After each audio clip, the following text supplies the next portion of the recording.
Coming to you from the mountains and the plain, the only conservative voices brave enough to push back. This is the Conservative Daily Podcast with Joe Otto. That's what the Second Amendment was designed to do. If you're going to do something to nullify or take away my rights under the Constitution, come get it. Max McGuire. When you look at politicians on the left, they need to convince people that they are victims. A resistance to the resistance. And now your hosts, Joe Otto and Max McGuire. And welcome back to another edition of the Conservative Daily Podcast. My name is Max McGuire. Joe Otto is still out of town on his way back from Las Vegas. So we're solo again today, but he will be back on Monday, and there will be a ton to go over on Monday. But for today, we're going to be fact-checking the debate last night. So our number below, 888-441-1121, if you want to call in and let us know what you thought of the debate. Some people called in last night. We had a good little call, half-hour call block. So feel free to call in again. I'm just setting up some images that I can pull to. Mr. Producer, I just set up my PC stream, so make sure you have that ready to go when I call on it. It was obvious to me that Donald Trump won the debate last night. I don't think it was even close. The media is trying to say that Joe Biden won. I can't see it at all. Doesn't make a whole lot of sense to me, but that's what they're claiming. So if we're ready, before we start, Mr. Producer, if you can put up my screen. This was really interesting to me. This is the search records for last night. And we can actually see going back a while. This is blue. The blue represents people on Google searching for how to change vote to Democrat. On red, it represents change vote to Republican. And what you saw last night was a surge in people asking how can they change their vote to Republican, and next to nobody asking how you can change your vote to a Democrat. So I want to make sure that we started with this because very, very telling. Very, very telling. And it's important to note, in Minnesota, Wisconsin, Michigan, and Pennsylvania, you are allowed to change an absentee vote that you cast. It's not set in stone. So if you know anyone who has voted for Biden, was on the fence, voted for Biden, who lives in Minnesota, Wisconsin, Michigan, or Pennsylvania, and there's a couple other ones like Connecticut, Mississippi, but those are the big four. If you know anyone there who has voted for Biden and was on the fence, make sure they know they can get their vote back and they can change it. Very important. And based on the Google searches, it was obvious that that's what people were searching for last night. We can go ahead and take that off the screen now. So we're going to go through some of the obvious lies that Joe Biden told. We're going to play some of the winning punches that Donald Trump landed. But right off the bat, we have to talk about the biggest, did you call it gaffe from Joe Biden, where Donald Trump asked him, do you plan on getting rid of the oil industry? And Biden answered yes. Let's go ahead and play cut one. Okay, I have one final question. Would he close down the oil industry? It falls. Would you close down the oil industry? By the way, I would transition from the oil industry, yes. Oh, I will that's transition. A big statement. It is a big statement. That's a because big statement. I would stop. Why would you do that? Because the oil industry pollutes significantly. Pollutions. So it's like, oh yeah, the oil industry pollutes significantly. Trump's like, oh, that's a big statement. That's a very, very big statement you just made. Very interesting. It was a very interesting moment. Obviously, that's the biggest takeaway from the debate. Did we just lose our live stream, Mr. Producer, for Facebook? Oh, yeah, it's back. Okay. That was obviously the biggest moment of Biden admitting that he wanted to get rid of fracking. And there was another moment in the debate where he, not just get rid of fracking, Biden admitted he wants to get rid of the oil industry as a whole. And what was amazing was that immediately after that, let me, Mr. Producer, go ahead and put up my screen. This is what the moderator said.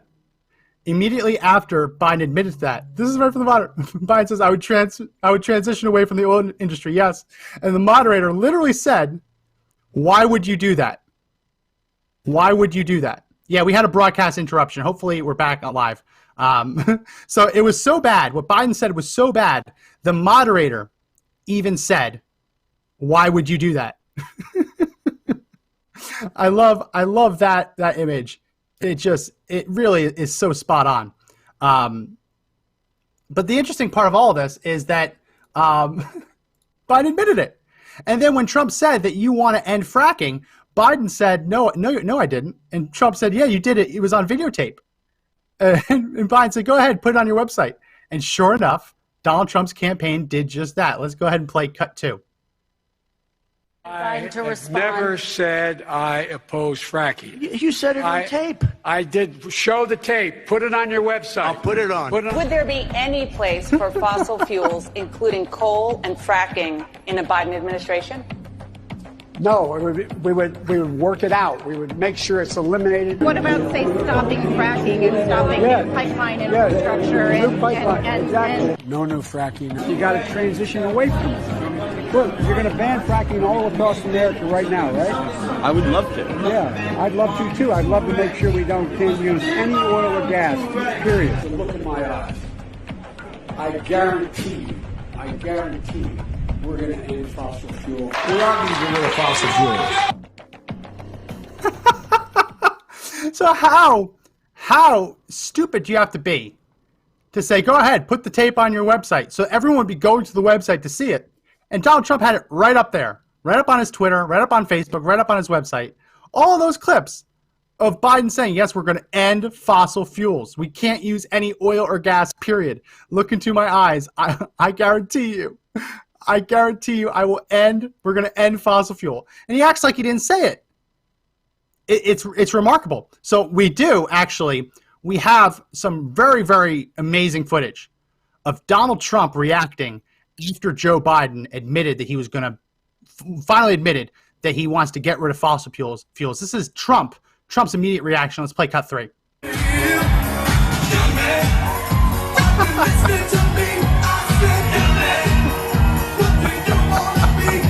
All right, got it. Trump's dancing because he got him to finally admit it. He got him to finally admit that, yes, the goal is to ban fracking. And then I think we also have a clip of Biden's supporters trying to clean up what he just said. Let's go ahead and play cut 4.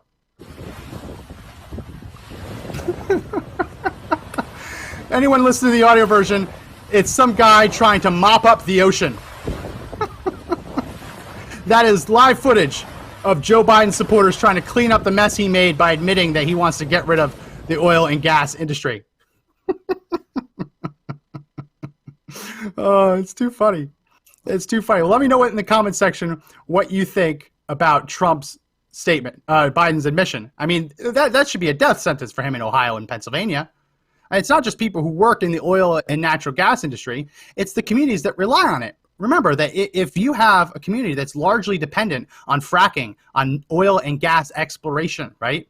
It's not just the actual businesses involved in the fracking. It's also the local diner, right? The local laundromat. All these different businesses rely on the employees who work in those industries. You get rid of those industries, it's going to have a ripple effect across the entirety of many of these communities. So no, you can't just get rid of the oil and gas industry. It would be insane. And Donald Trump is going to lead with that in Ohio, in Florida. Texas is gone. Biden cannot win Texas, but Texas is gone. After that, Biden will not win Texas, saying he's going to get rid of the oil and gas industry. Can't win. But let me know what you think of the comment. Let me know what you think about the two little reaction clips we played. Obviously, Trump dancing to YMCA and that man trying to mop up the ocean. That's the Biden supporters. Full damage control. So we're going to get into this whole thing. I want to get right off the bat with that because that was obviously one of the bigger moments of the debate. And Judy just wrote on YouTube, if you let Biden talk, he trips himself up. Exactly. And I think Trump did an excellent job of that. He came across poised. He came across that he had a great foundation in the actual issues. And he let Biden hang himself. He answered the questions. He made sure that he redirected to where he needed Joe Biden to go. And Joe Biden took the bait. Did you know that it was Joe Biden? We're not going to get to this yet, but it was Joe Biden who actually brought up his son Hunter first. That's how in Biden's head Trump is. Trump is living rent-free in Biden's head. That it was actually Biden last night who brought up Hunter Biden first. It wasn't Trump trying to pivot to it. It was Biden just randomly bringing it up. So we'll get to Hunter a little bit later. But I want to lead with this because I thought this was a great line from Trump. Trump's talking about how we can't all live in Biden's basement. We can't all hide in the basement. We have to get back to our lives. We have a country to run. We have to get back to normal. We can't all just hide in the basement like good old Uncle Joe. Let's go ahead and play cut 5. This is don't worry. It's all going to be over soon. Come on. There's not another serious scientist in the world who thinks it's going to be over soon. President Trump, your reaction? I say over soon. I say we're learning to live with it. We have no choice. We can't lock ourselves up in a basement like Joe does. He has the ability to lock himself up. I don't know. He's obviously made a lot of money someplace, but he has this thing about living in a basement. People can't do that. By the way, I, as the president, couldn't do that. I'd love to put myself in the basement or in a beautiful room in the White House and go away for a year and a half until it disappears. I can't do that. And Kirsten, every meeting I had, spot on. And you see how Biden laughed because Trump got another dig in at him. It was subtle. It was where Biden lives in the basement. Obviously, he makes his money somewhere else. Very, very subtle dig. And you can actually see. I want to play it again so that we can see, focus on Joe's reaction after Trump says, obviously, you're making money somewhere else. It's a very subtle dig to the Hunter, Joe Biden, China, Russia thing. Let's go ahead and play cut 5. Watch for Joe's facial expression. This is don't worry. It's all going to be over soon. Come on.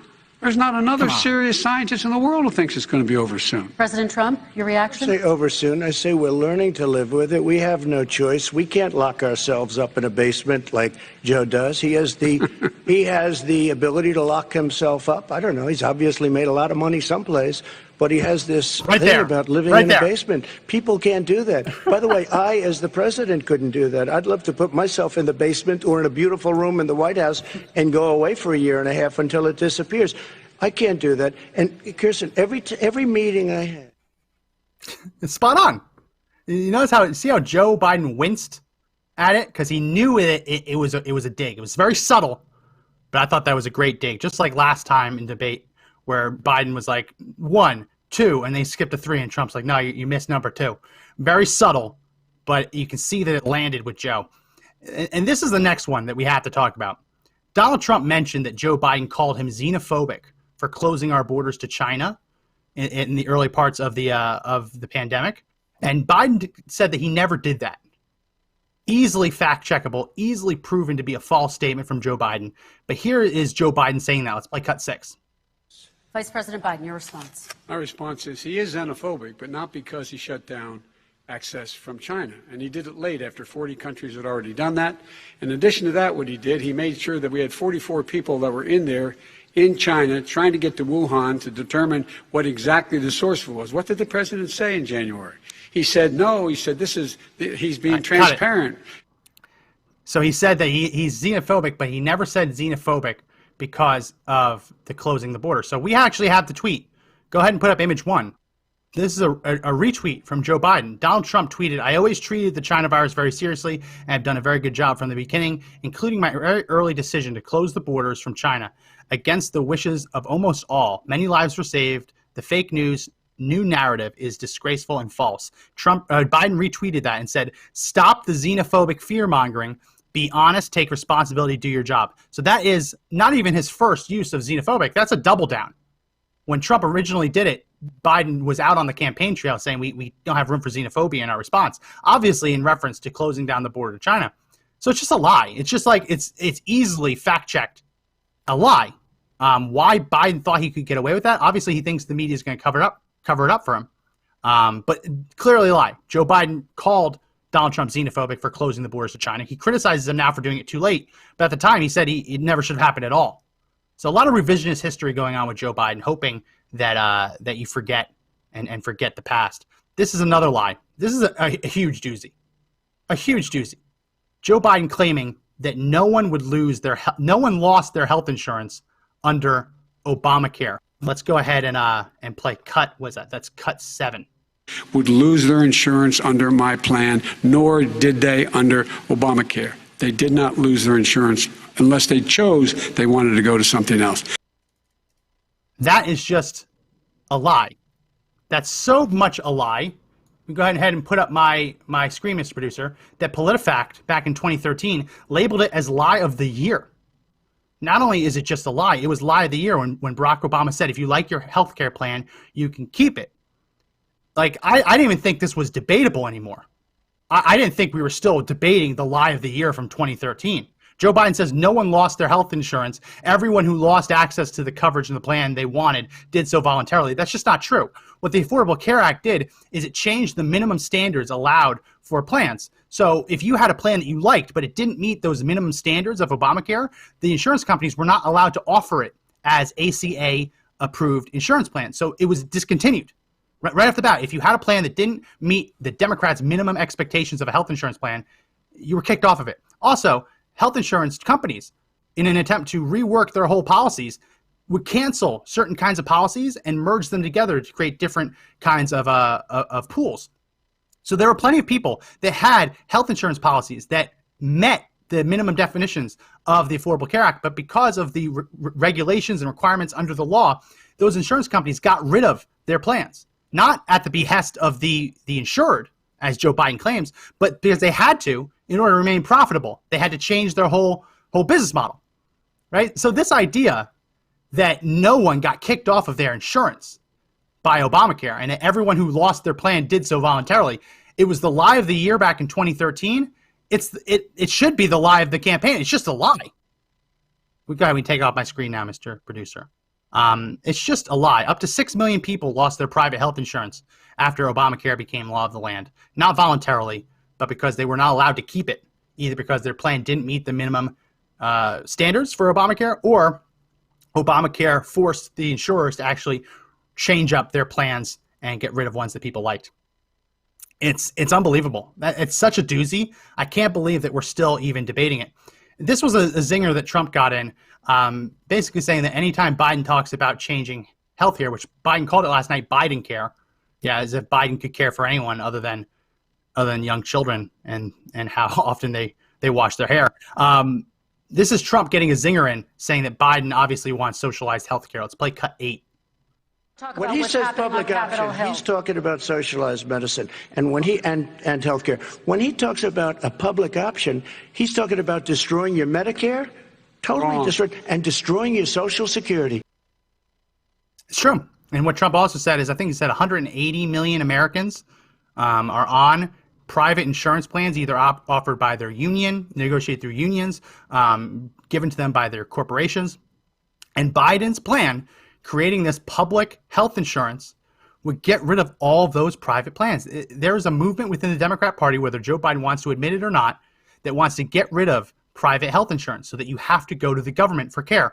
Anyone who's ever gone to the government for anything knows that you're better off going to the private sector. It might be cheaper going to the government, but you're not going to have better services. It's kind of like lately, who in their right mind would send something through the Postal Service? I'd much rather pay a couple of bucks more and send it through FedEx or UPS and actually guarantee it gets there. But yeah, no, that was definitely a zinger. Here's another one from Trump that he repeated a couple times throughout the night, which is this idea that Biden's been there for 47 years. Why didn't he do all the things he's promising? He's up there promising, if you elect me, I'll do X, Y, and Z. Well, he's been there forever. Why didn't he do any of that then? Let's go ahead and play cut 9. He was there for 47 years. He didn't do it. He was now there as vice president for 8 years, and it's not like it was 25 years ago. It was 3 3/4. It was just a little while ago, right? Less than 4 years ago. He didn't do anything. I mean, it's obvious. It's completely true. It's absolutely true. I just... Why Biden thinks that he can get away with promising to do something when he is literally a political dinosaur. I said it on the stream last night.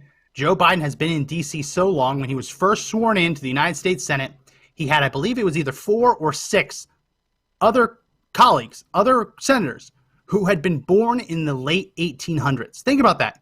He was there. He served in Congress with people who were born in the 19th century, people 1 or 2 generations removed from the Civil War. That's how long Joe Biden has been in office. He was vice president for 8 years. So I'm sorry, Mr. Vice President. All these things that you want to do, you should have done them. You should have done them. You had plenty of time. You had 2 years where the Senate and the House were in Democrat control, and they could have pushed through whatever they wanted. They chose not to. They chose not to do things like prison reform, justice reform. They made a conscious decision. They chose not to do amnesty. They could have rammed amnesty down our throats and we wouldn't have been able to do anything about it. But the Democrats chose not to. They chose to go for the big kahuna itself, healthcare, and they paid the price for it. So no, this whole idea that Biden that he'll do something that he didn't manage to do in 47 years, obviously it's false. This was another zinger I like from Trump, criticizing Democrats who want the lockdowns. And he had a line in there that made me really chuckle. Your friend, the governor of Michigan, how her husband's the only one who's allowed to do anything. Let's go ahead and play cut 10. 11,000 people in nursing homes. President Trump, what when about... you say spike, take a look at what's happening in Pennsylvania, where they've had it closed. Take a look at what's happening with your friend in Michigan, where her husband's the only one allowed to do anything. It's been like a prison. Now it was just ruled unconstitutional. Take a look at North Carolina. They're having spikes, and they've been closed, and they're getting killed financially. We can't let that happen, Joe.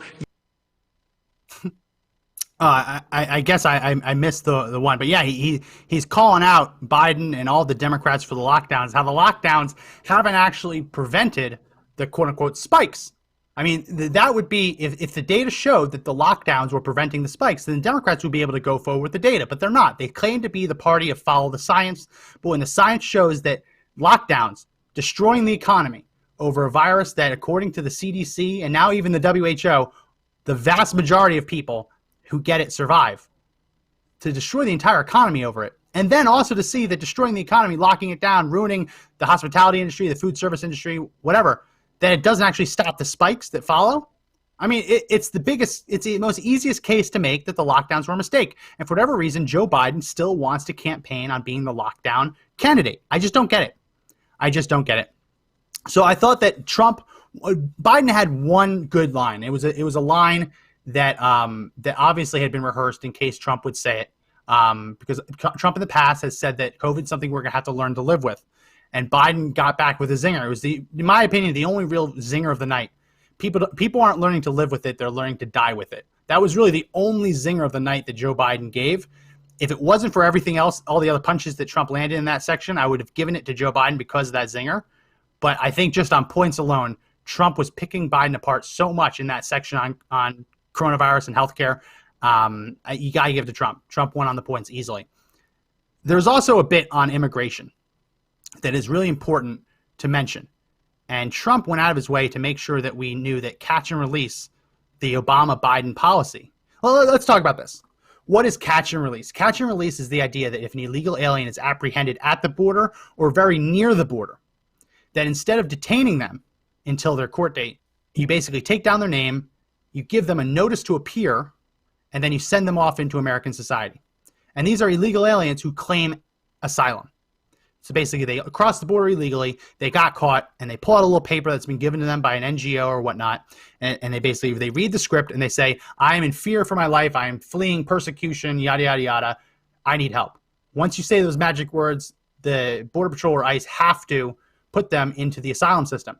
But the courts are so backlogged because so many illegal aliens are doing this fraudulently. It's complete fraud, right? There's no ethnic cleansing going on in Central America. There's no genocide, right? There isn't like targeted violence. That's what the asylum system's for. People who are fleeing targeted violence, which is the idea that they will be killed because of who they are, either for their political beliefs, their religious beliefs, you name it. There's not targeted violence. There's gang violence, but there's gang violence in the United States as well. So it's not a real legitimate reason. So they come with these scripts.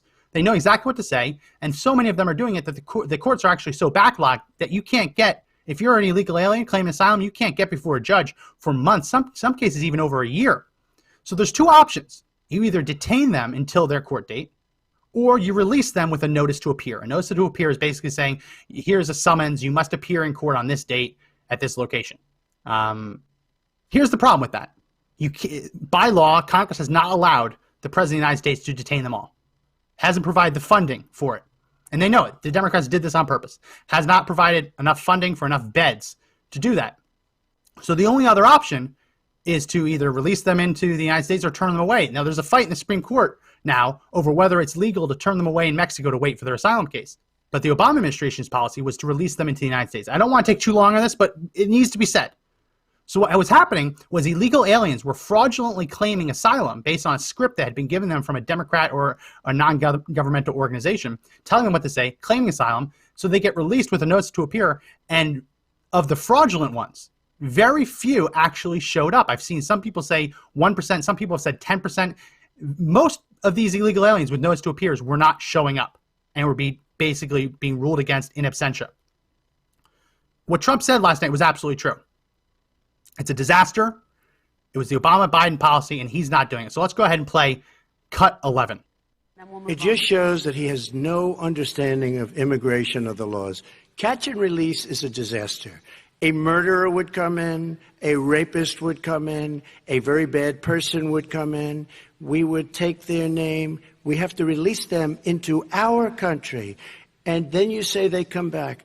Less than 1% of the people come back. We have to send ICE out and Border Patrol out to find them. We would say, come back in 2 years, 3 years. We're going to give you a court case. You need Perry Mason. We're going to give you a court case. When you say they come back, they don't come back, Joe. They never come back. Only the really, I hate to say this, but those with the lowest IQ, they might come back. Okay. So I forgot that last bit was in this clip, so we won't have to play the next clip of the lowest IQ. Trump's absolutely right. If you're an illegal alien fraudulently claiming asylum to evade capture and deportation, only an idiot would show up to a deportation hearing. That's what we're talking about. You've claimed asylum, right? You go before a judge, and that judge will decide whether your asylum case is legitimate or whether you need to be deported.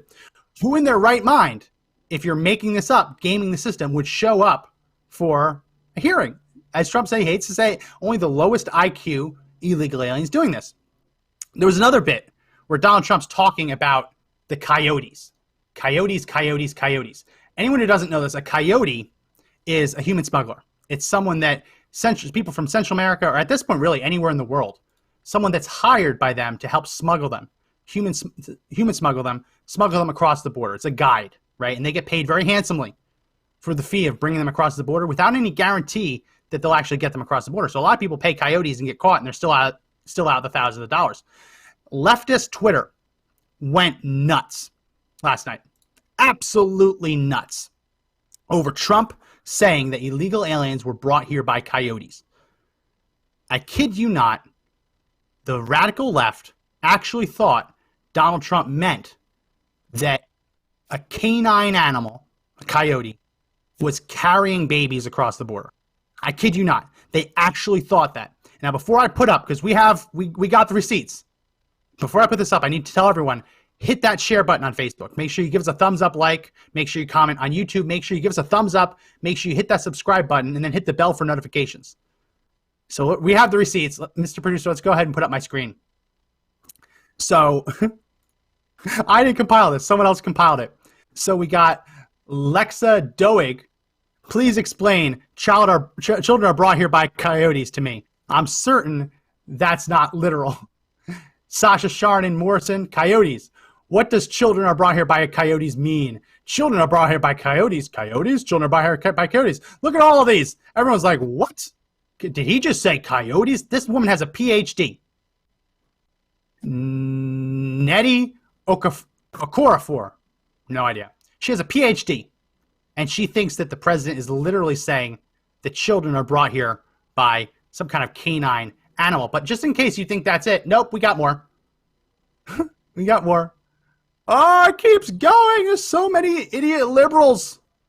Everyone's saying, in this one, Leslie Simone is at home. Children are brought here by coyotes. And then Nancy Lyons, she identifies as she, her, just in case you didn't know. Yes, Leslie, everyone knows about the migrant baby grabbing coyotes. These people are so stupid. They're so stupid. But no, we have more. It keeps going. It keeps going. Darshan Kendrick, I believe this woman is actually a state representative in Georgia. I'll have to check that. I think she's a state representative. Did real Donald Trump just say 545 kids that they can't find their parents for coming over through cartels and coyotes? How the hell does a coyote bring a whole human across the border? Lord, stop talking. Let me look that up. I want to make sure I don't get fact checked. Darshan Kendrick. Yep, she is in the Georgia House of Representatives. She is in the Georgia House of Representatives.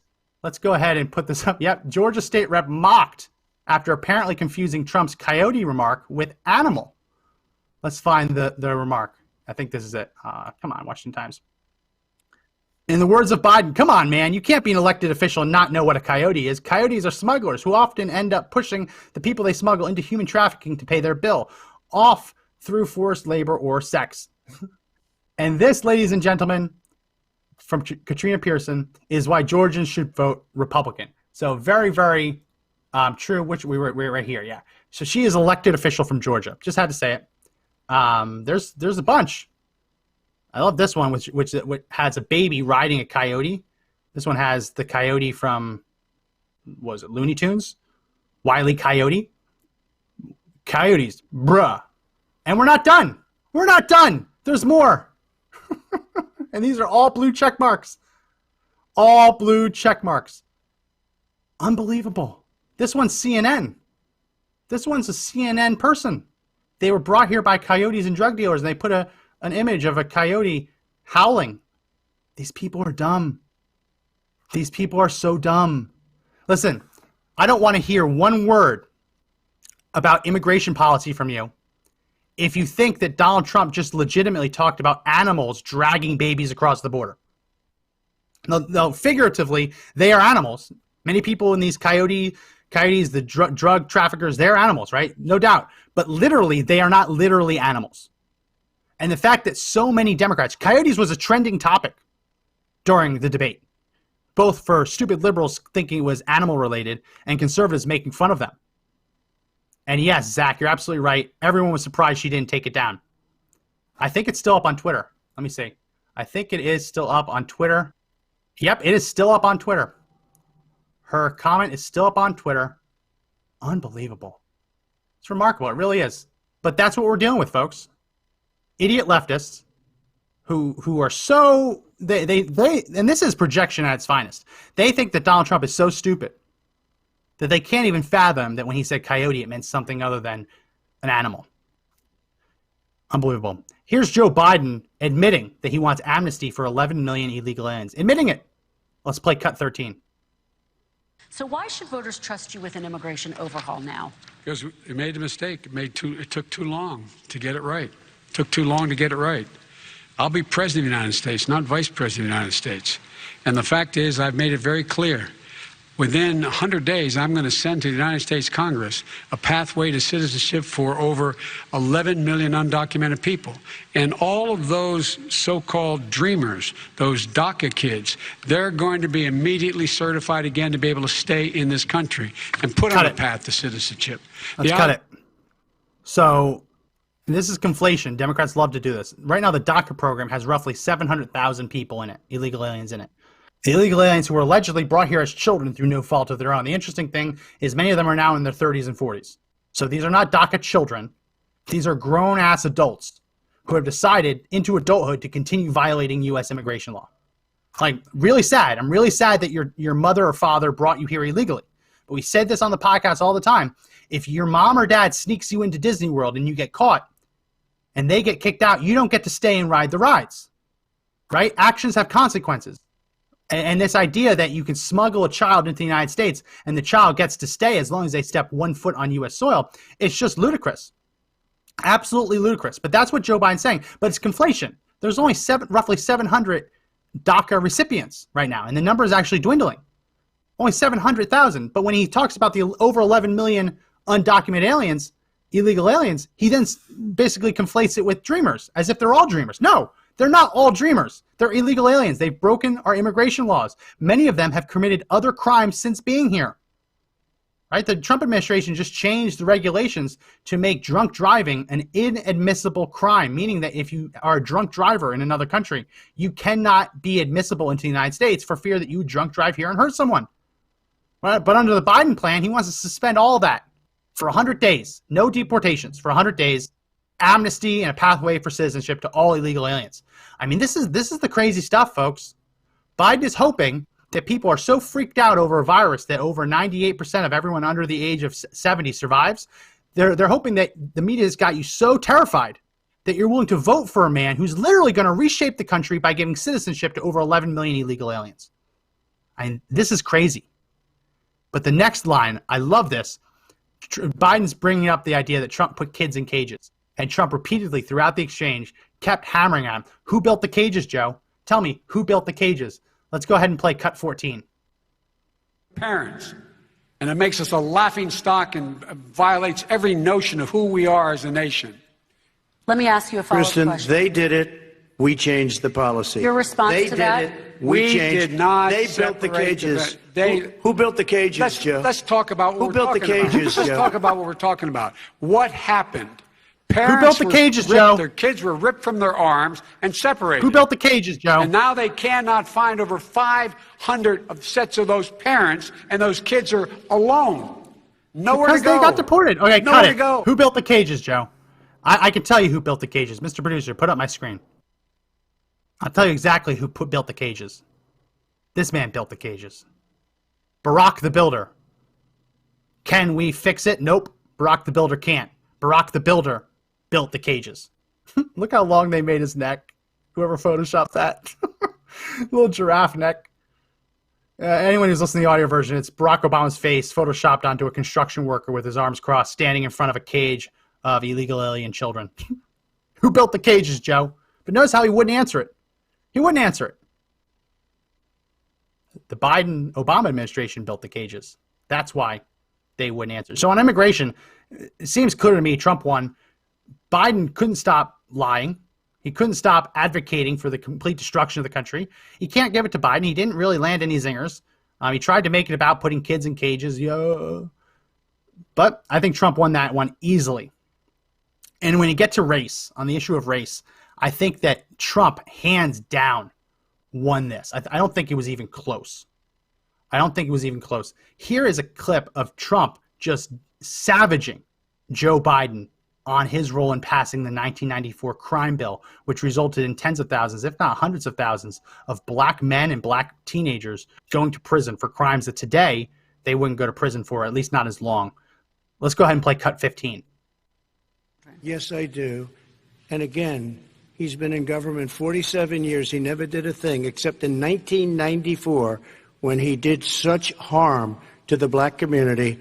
And they were called, and he called them super predators. And he said that. He said it, super predators. And they kept never lived that down. 1994, your crime bill, the super predators. Nobody has done more for the black community than Donald Trump. And if you look, with the exception of Abraham Lincoln, possible exception, but the exception of Abraham Lincoln, nobody has done what I've done. Criminal justice reform, Obama and Joe didn't do it. I don't even think they tried because they had no chance at doing it. They might have wanted to do it, but if you had to see the arms I had to twist to get that done, it was not a pretty picture, and everybody knows it, including some very liberal people that cried in my office. They cried in the Oval Office. 2 weeks later, they're out saying, gee, we have to defeat him. Criminal justice reform, prison reform, opportunity zones with Tim Scott, a great senator from South Carolina. He came in with this incredible idea for opportunity zones. It's one of the most successful programs. People don't talk about it. Tremendous investment is being made. Biggest beneficiary, the black and Hispanic communities, and then historically black colleges and universities. After 3 years of coming to the office, I love some of those guys. They were great. They came into the office and they said, I said, what are you doing? After 3 years, I said, why do you keep coming back? Because we have no funding. I said, you don't have to come back every year. We have to come back because President Obama would never give them long-term funding, and I did. 10-year long-term funding, and I gave them more money than they asked for because they said, I think you need more. And I said, the only bad part about this is I may never see you again because I got very friendly with them, and they like me and I like them. But I saved historically black colleges and universities. Okay. So notice how they cut off his mic. They muted him towards the end. They muted him. They wouldn't even let him finish his sentence. Disgusting. So one thing in there I have to mention is that Trump mentioned that Joe Biden calls them super predators. That's actually not true. Hillary Clinton was the one who called them super predators. Joe Biden simply called them predators. I think this might be one of those moments where Donald Trump is either unintentionally or maybe even deliberately saying something wrong with the intent of forcing fact checkers to fact check it. Like, you can go to the fact check sites on Super Predator and they say it's false, right? Joe Biden did not call them super predators. And then the next line says he called them predators. So sometimes Trump does this. Like last night when he's talking about the Hunter Biden emails, he said, they said they're giving 10% to the big man. Are you the big man, Joe? Well, the email says the big guy. So it's in a position where fact checkers now go and say, does the email call Joe Biden the big man? No, it calls him the big guy. So Trump does this often, getting things a little bit wrong and either intentionally or unintentionally forcing fact checkers to actually tell the truth. Very, very interesting. But I thought that was savage. Joe, you've been in office 47 years. You never bothered to do any of this. You could have, but you didn't. I thought that was a very successful line of attack. And then there was this. Donald Trump looking right at Joe Biden and saying that the only reason he ran is because of you and the terrible job you did. Let's go ahead and play cut 16. Do it 4 years ago. Why didn't you do that 4 years ago, even less than that? Why didn't you do it? You were vice president. You keep talking about all these things you're going to do and you're going to do this. But you were there just a short time ago, and you guys did nothing. We did. You know, Joe, I ran because of you. I ran because of Barack Obama, because you did a poor job. If I thought you did a good job, I would have never run. I would have never run. I ran because of you. I'm looking at you now. You're a politician. I ran because of you. All right, Vice President Biden, your response to that? Fantastic. And you can always tell when Joe Biden's feeling uncomfortable because he has this creepy little laugh. That's him trying to recompose himself, because that was a great line. I ran because of you. If I thought you did a good job, I never would have ran for president. I never would have left my cushy life as a billionaire real estate developer and engaged in politics. I ran because you did such a crap job. I thought that was a very good one. Then Biden had a weird moment where during the back and forth, Trump says, with the exception, he always says this, with the exception of honest Abe Lincoln, there's no other president who has done more for the black community than I have, Trump referring to himself. Biden, strangely, in the next segment, referred to Donald Trump as Abe Lincoln and called him a racist. It was very strange. Let's go ahead and play cut 17. The audience, because it's so dark, but I don't care who's in the audience. I'm the least racist person in this room.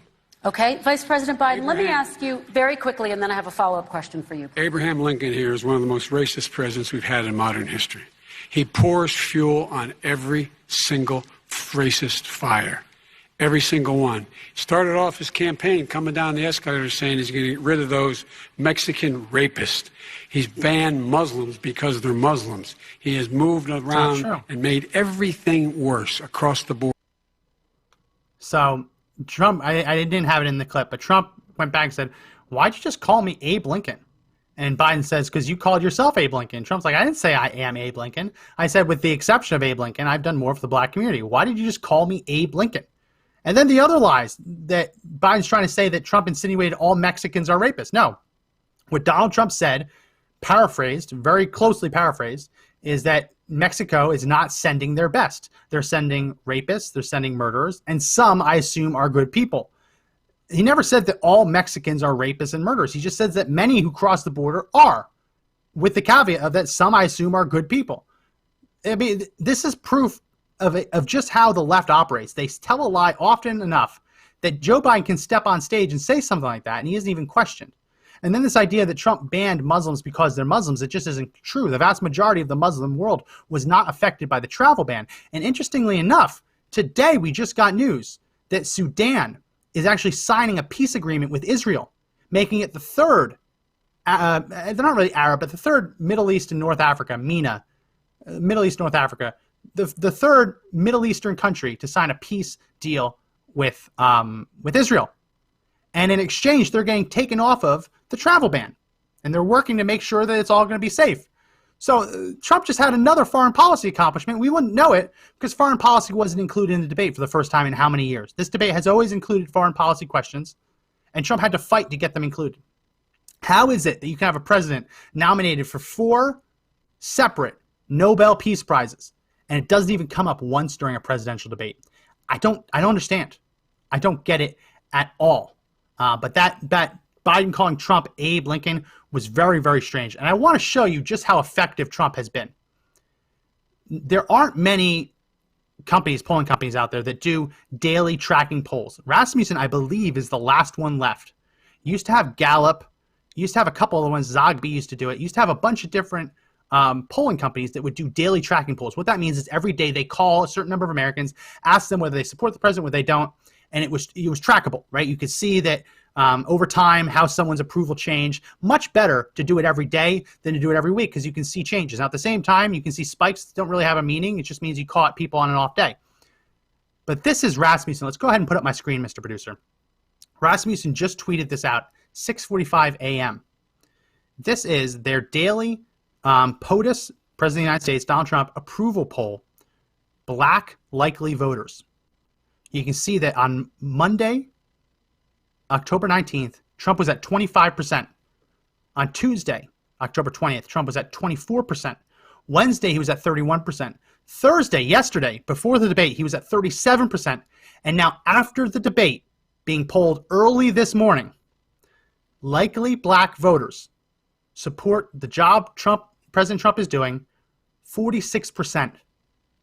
Trump's support among the black likely voters, according to this Rasmussen daily tracking poll, suggests that Trump's support among black likely voters has doubled in a week. This is why Joe Biden is putting millions of dollars into black advertising, where he has supposedly spontaneous rap battles. Literally, he has ads where people are on like an inner city basketball court and they're doing a rap battle trying to get people to vote for Biden. It's the biggest pandering piece of crap I've ever seen, other than Joe walking to the mic, holding up his phone, playing Despacito to try and make Latinos like him. I mean, this is real. These are real numbers. You can say what you want about Rasmussen. You can say what you want. Say, oh, well, they skew right. I don't care. They're the only major polling outfit that still does daily tracking polls for presidential approval. You can't just say that that doesn't matter. And based on the performance that Trump put out last night on the debate stage, it's very obvious to me why today, this morning, Rasmussen polled black likely voters and 46% said they approved the job President Trump is doing. Trump is peaking at the right time. He has momentum going into this. The left, MSNBC, CNN, they're all going to try and say that it was a tie, that Donald Trump didn't get any kill shots. Let me be absolutely clear. If Donald Trump gets anywhere close to 46% of the black vote, this thing's over. I don't think he will. I don't think it's possible. Too much voter fraud, too much like driving people to the polls, right? But Trump is already getting more African-American support in these polls than any Republican ever has. So he doesn't have to get 46% to win. He just needs to get like 25% to win. 30%, he wins. It's not even close.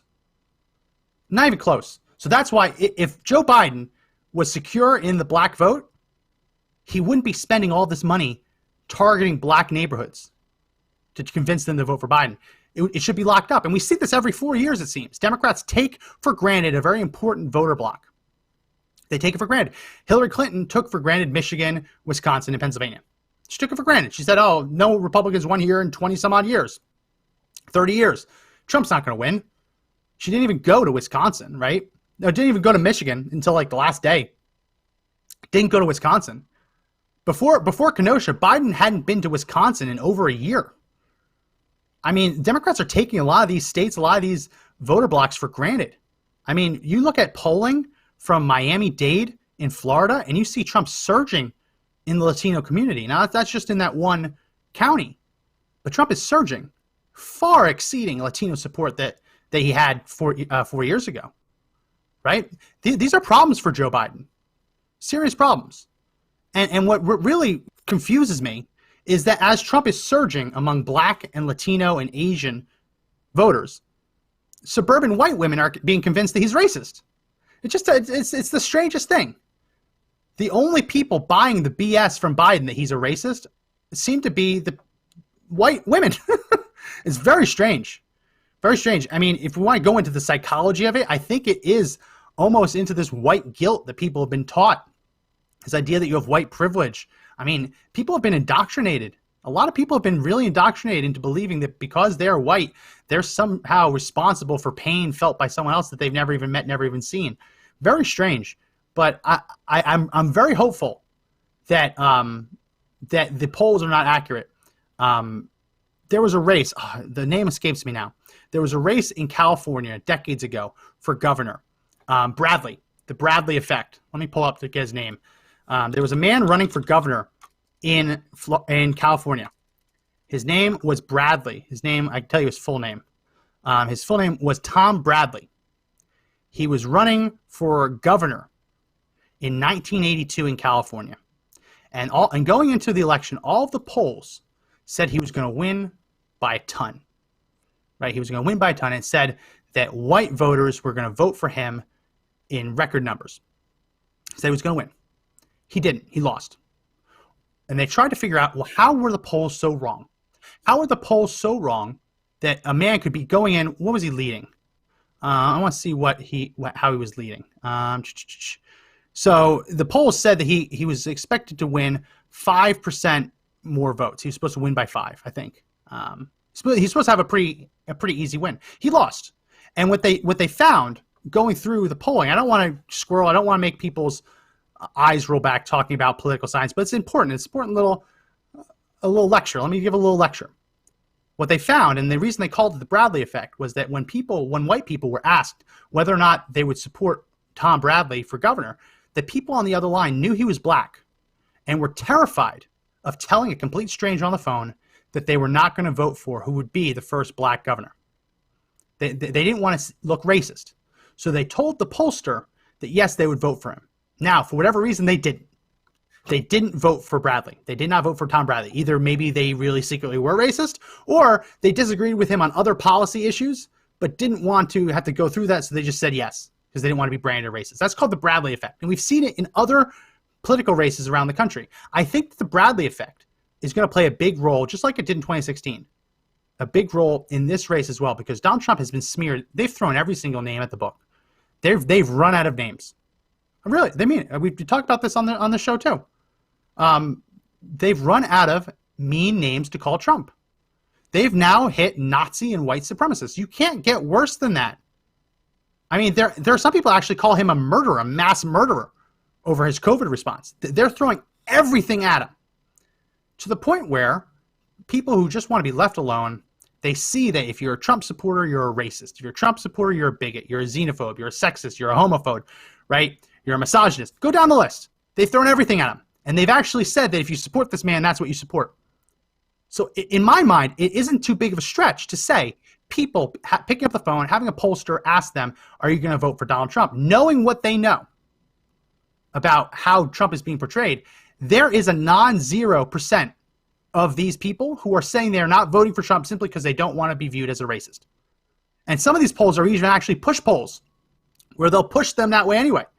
Right? A push poll is a poll that's designed to have a particular outcome. And the way that push polls work, I don't want to dive too far into the political science of it, but the push poll is basically you pick up the phone and they say, okay, we're going to ask you a few questions about coronavirus, and then we're going to ask for you on who you support for president. You say, okay.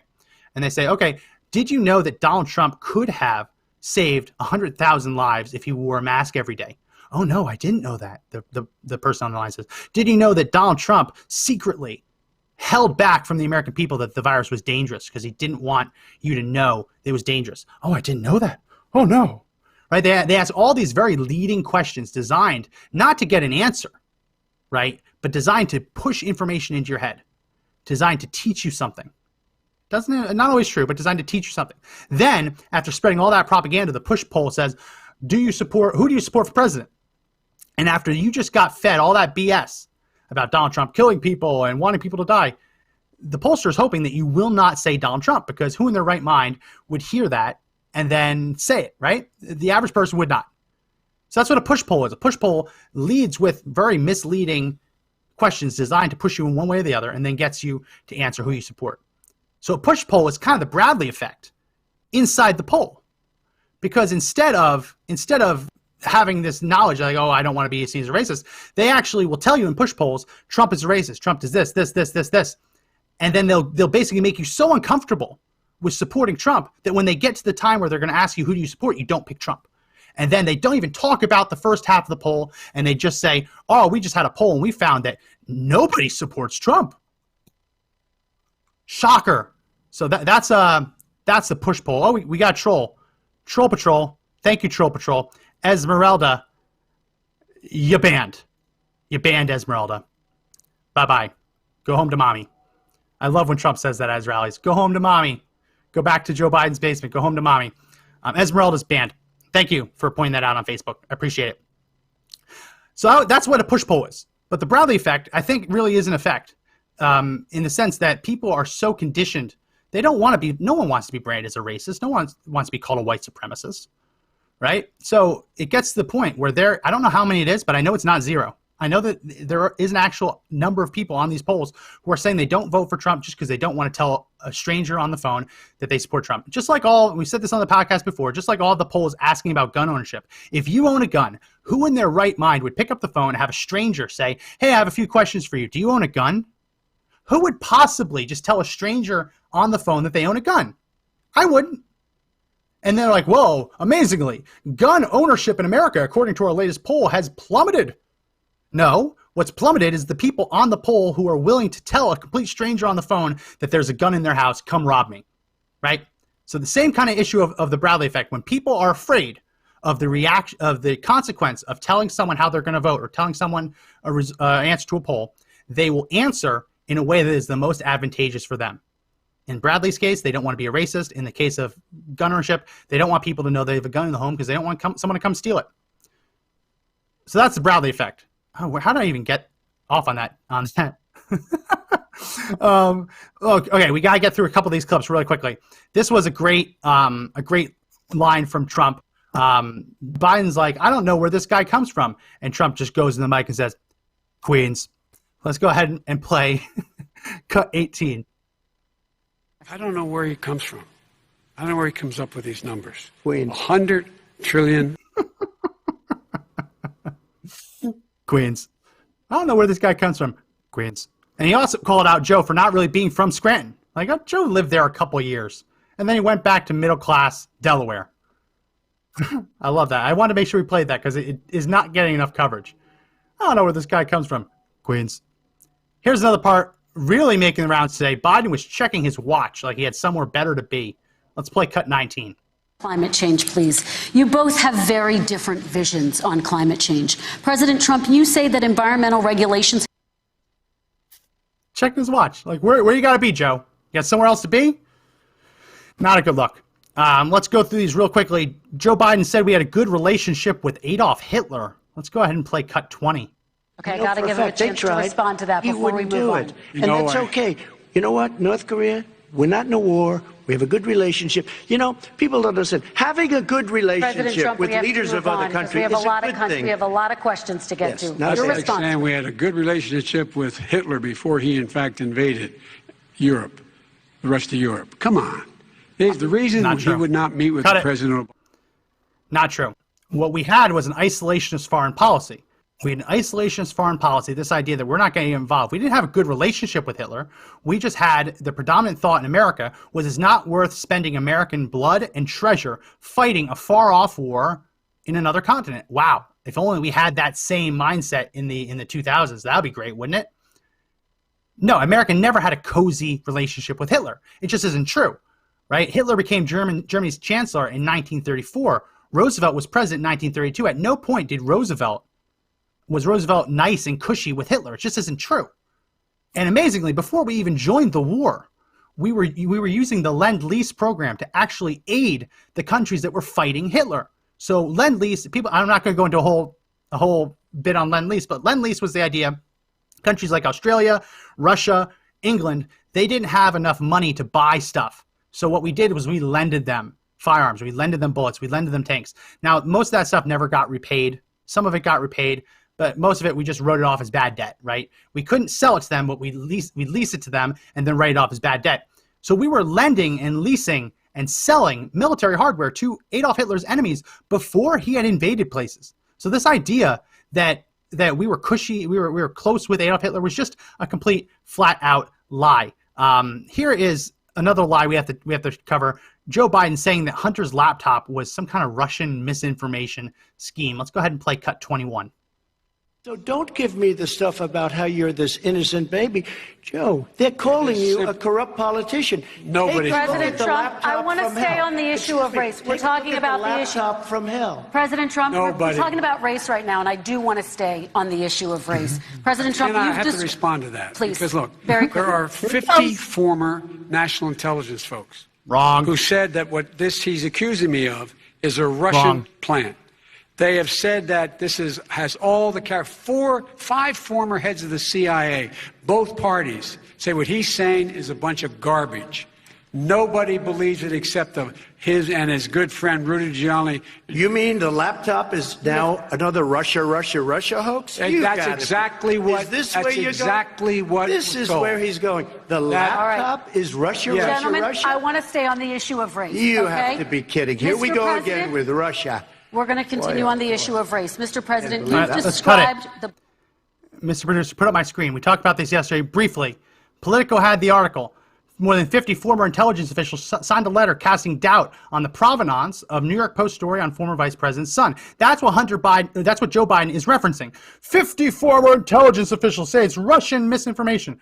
What he isn't saying, as we covered yesterday, was that when you actually get down into the article, they actually quote the letter from those 50 people, and they admit, we want to emphasize that we do not know if the emails provided to the New York Post by President Trump's personal attorney, Rudy Giuliani, are genuine or not, and that we do not have evidence of Russian involvement. So Biden just lied.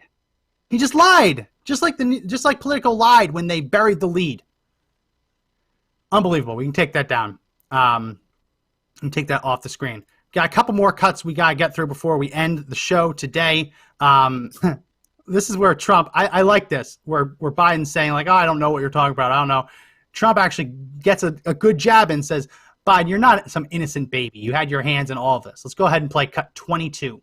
respond, and then we're going to have stuff follow-up is questions. true about Russia, Ukraine, China, other countries, Iraq, if this is true, then he's a corrupt politician. All right. So don't give me the stuff about how you're this innocent baby.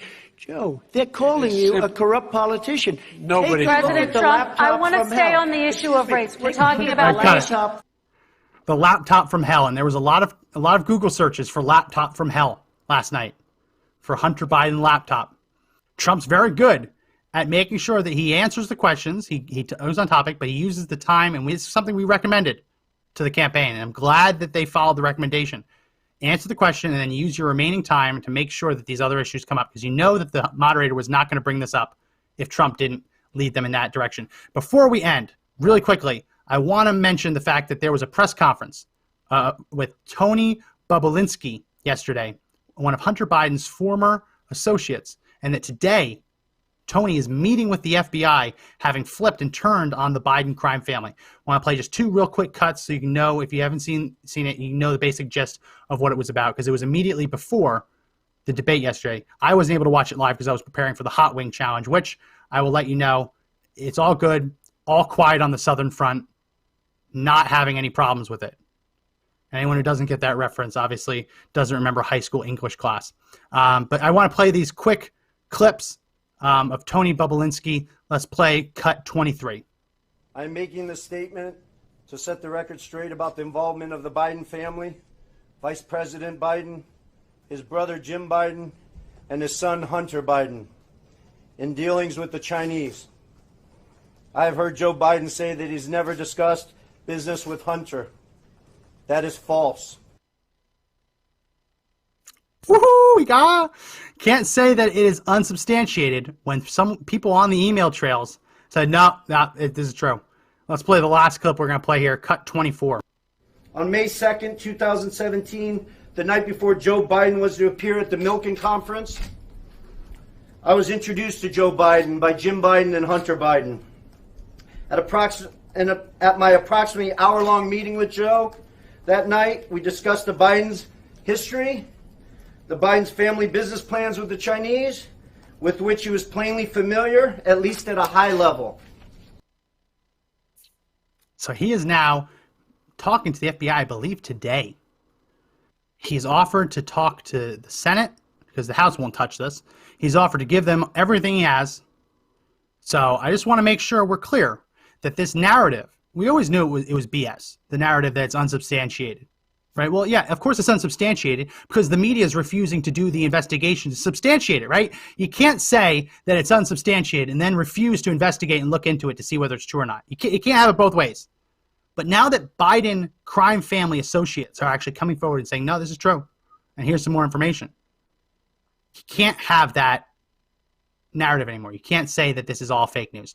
Well, we've gone a little bit over, so I'm going to call it there, but very good debate performance from Trump last night. He was poised. He had great grasp of the subject matter. He wasn't interrupting. He was the only one who seemed to be interrupted a few times by a hard cutoff on his mic, which I thought was really, really not right. Let the man finish his sentence.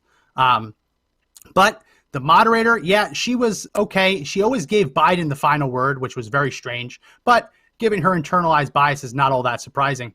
I thought that Donald Trump did a very good job. And as we saw from that Rasmussen daily tracking poll with Trump's support among black likely voters now almost doubling in 1 week, I think we're going to see a lot of that debate impact the race. Not in a knockout that's going to have Biden lose in a landslide, but I think you're going to see this race shift because Biden had a lot of lies, and the American people were finally able to see Biden for who he really is, with nothing but a corrupt politician who spent 47 years in Washington, D.C., and never bothered to do any of the things he's now promising. Well, that's going to be it for this edition of the podcast. Joe will be back on the podcast on Monday, so make sure you tune into that.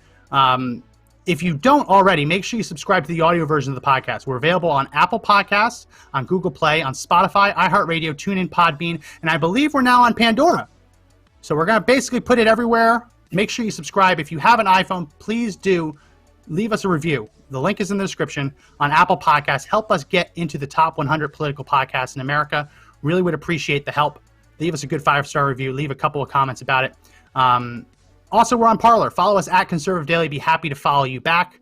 We've now just crossed 2,000 followers. Very excited about that. If you haven't already, make sure you like and follow our Facebook page. Make sure you subscribe and hit the bell for notifications on YouTube. We go live Monday through Friday, 2 p.m. Eastern. If there's a change, we'll let you know. If you haven't already, text FREEDOM to 89517, and you'll be added to our text notification list to get a notification when we go live. Very important. It seems to be working very well. There's also a link in the description to join our email newsletter, which will accomplish the same thing. Well, that's going to be it for this edition of the podcast. As I said, my name is Max McGuire. And remember that the fight to take back our country clearly is not over yet. But the only way we win is if we all stand and fight together.